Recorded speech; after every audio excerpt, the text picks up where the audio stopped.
ọma ebunie ya enu si ya jide nke oji na-aga n'iru biko ka anyị gbakọ kịta wee kene na Eze-Ana Eze-Ana ga-adị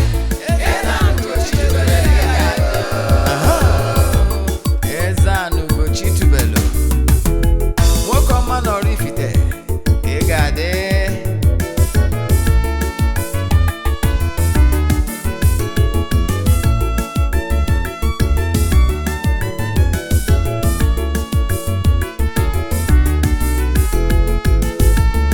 ọdịnala bụ eziokwu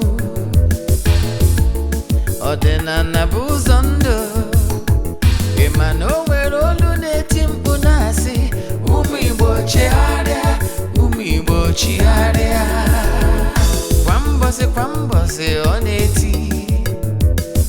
n'ụtụtụ n'abalị ọ nọ na nkụzi Eze-Ana Eze-Ana ugochitubelu